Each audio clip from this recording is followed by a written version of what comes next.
Hey everybody, what's going on? You guys are probably expecting a news video, which we'll be getting to in a second, but I want to tell you guys about a company I've partnered with called Displate.com. Now they actually sent me some Guns N' Roses displays, and we're going to be giving away one of these displays to one of my lucky subscribers in the coming weeks. So let's unbox whatever they've sent me and I'll show you guys some of their products. A pretty simple package to, unbox or unwrap. Just use something like scissors, and there should be about 4 displays in here.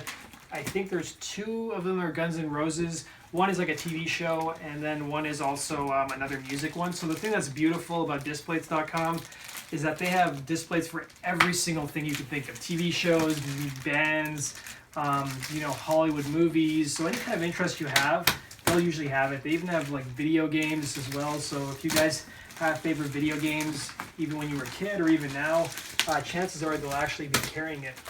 So the other cool things, because I'm partnering with them guys, is for you subscribers, there's actually a 20% off code. So if you use the code GNR20, so GNR and then number 20, you're going to get 20% off your order at Displates.com. So I've actually got some of these for my brother-in-law for his birthday not too long ago, and he really liked them. He's a big Walking Dead fan, and he really enjoyed the actual Walking Dead ones we got him. So here it is, guys. This is the GNR one we're going to be giving away to one of my subscribers. This is Paradise City display. I just got to take these little covers off.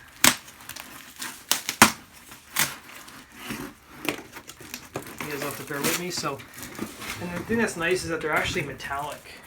So they're pretty sturdy, and they're made out of good material. And then this is the second one I've got. This one is this is a smaller version of a slash display. So this is cool slash painting. So we've got 2 more displays. These ones aren't GNR related. One is just to show you that they come in different kinds of types of displays depending on your hobby. So this one is a TV show that I love. I love Stranger Things. So I thought, hey, why not look for Stranger Things? And they actually do have a bunch of displays. So they come in 2 different sizes too, a lot of them. So this is a medium, and then the one I showed you here with the Paradise City is a large. And so this is the back of the display. So they all come with magnets. And then this one is another music-related one. I like more bands than just Guns N' Roses. I absolutely love Black Sabbath. So they have a bunch of these type of concert posters. So they have these vintage concert posters. This one is from 1972.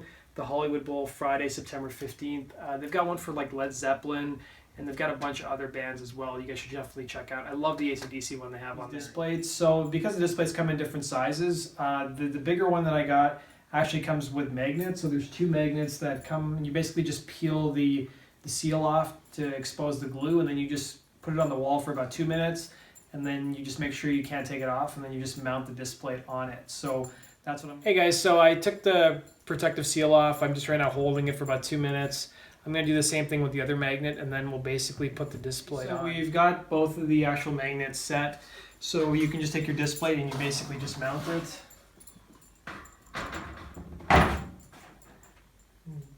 Might have to rotate it a bit.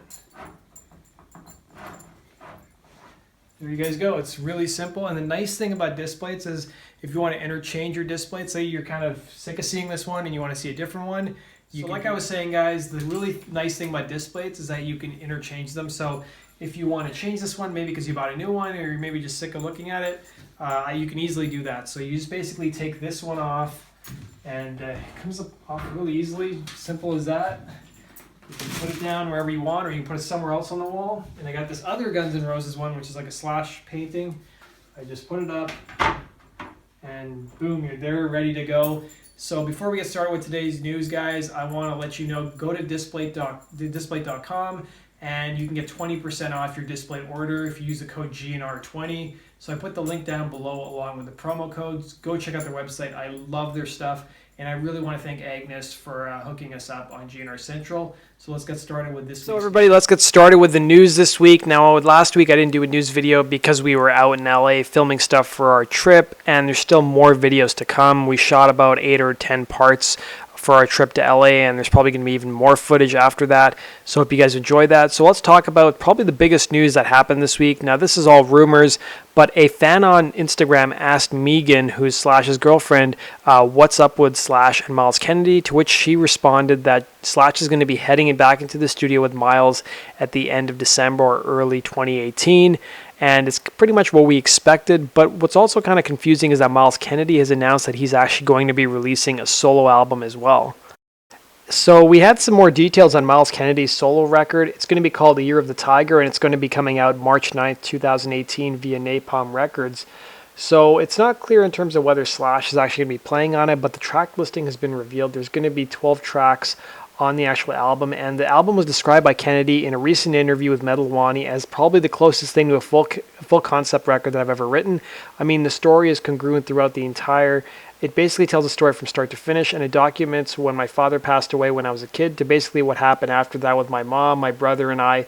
It tells a story, he said, so it's a full-on concept album from start to finish. So it's unclear exactly how Slash's record with Myles Kennedy is going to work and how the touring schedules are going to work, and even if Myles is going to be touring on a solo record, it's not entirely clear, although if I had to guess, maybe Myles will be playing some of his solo stuff if he decides to tour with Slash on that tour. So keeping with the Slash news, we had some news about Slash's house that he put up for sale a couple of years ago. So it looks like Slash has finally sold his house that he used to live in with his second wife, Perla.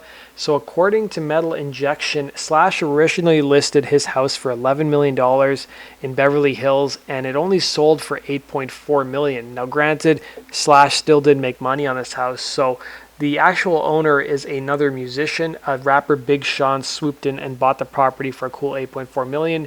And it's quite the deal because Slash and his ex were just waiting to unload the property. So these are some photos of the actual property, and it's a pretty beautiful looking house. So according to records I saw online, Slash paid about $7 million for this house when he bought it almost a decade ago or so.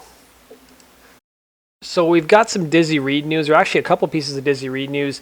So with Guns N' Roses taking a break in the month of December and January, he's announced that he's going to be restarting his side project Hookers and Blow, and they've actually announced a bunch of tour dates. So it's going to be called A Holiday Hangover, and it's basically a band that was co-founded with Quiet Riot guitarist Alex Grossi, and it's rounded up by bassist Todd Kearns, which is also from Slash's band with Myles Kennedy, and drummer Johnny Kelly from Danzig, and bassist Chips Enough from Easy Enough, who actually also played with Steven Adler. So the group's winter tour dates will be sponsored by Rocked Vodka. So the actual tour will have some supporting acts as well. There'll be some supporting acts from the band Dead Fervor, as well as rock and roll comedy from That Metal Show vet Don Jameson. So after an early December date that will feature Grossi and Reed playing in a trio format alongside GNR drummer Frank Farrar, the tour will pick up in the earnest on December 27th in Hermosa Beach, and it's currently scheduled to run through January 28th. All the way to Bradley, Illinois. So if you guys want to see the full tour dates, I've linked to it down below. There's a lot of shows that they're going to be playing. You know, pretty much every night they're going to be playing a show, which seems pretty exhausting. And this gig has been going on for Dizzy since 2004, and it's basically kept the members of Guns N' Roses, busy between some of their high-profile projects. So with all this talk about members of Guns N' Roses, getting together and writing new music, we did have one member of the band actually release some new music. So Dizzy Reed shared a new track a couple weeks ago called This Don't Look Like Vegas, and it was at that time exclusively streaming via Rolling Stone Australia. So I've linked to it down below if you guys want to go check it out. And it's actually the first preview from Dizzy Reed's long-awaited forthcoming solo album, which is expected in early 2018 via Golden Robot Records. So Guns N' Roses wrapped up their North America Not in This Lifetime tour in Los Angeles last week at the Forum. It was the second show they played in the Forum in 2 weeks, and Guns N' Roses played a marathon show. It was, I think, the longest show in history. It almost topped 4 hours, and it was broadcast on Sirius XM radio. So if you guys want to listen to the full broadcast, I've linked to it down below in the description box. And there was a lot of Chinese Democracy on the set list, and they changed some of the order of the songs too. Like Catcher in the Rye was played, Sorry was played pretty early on in the set list as well. And Kevin actually went to the show, as well as a couple other people I know, and they said it was a really great show. So I wish out of all the LA shows we would have went to this one, just because we would have got a couple extra songs. It was almost like 37 songs in total that Guns N' Roses played. Now this is a photo of Axel from the first Forum show that they played about a week ago or so, or 2 weeks ago. And this is Axel with Sebastian Bach in the background. You can't see him in this photo because he's kind of cut off, but he was backstage at the concert. And Axel's taking a photo with one of the members of Korn and his son. That does it for this episode of Guns N' Roses Central's Weekly News. Thanks for watching, guys. Make sure you subscribe for all things related to GNR, and just subscribe if you love GNR as much as I do. And be sure to follow me on Twitter and Facebook, and you guys can also go support my channel on Patreon in the links down below. And guys, don't forget, go to pick up your displays. I had a lot of people saying, where can I get these displays from? Click the link down below and use the promo code, and you'll get 20% off. Take care.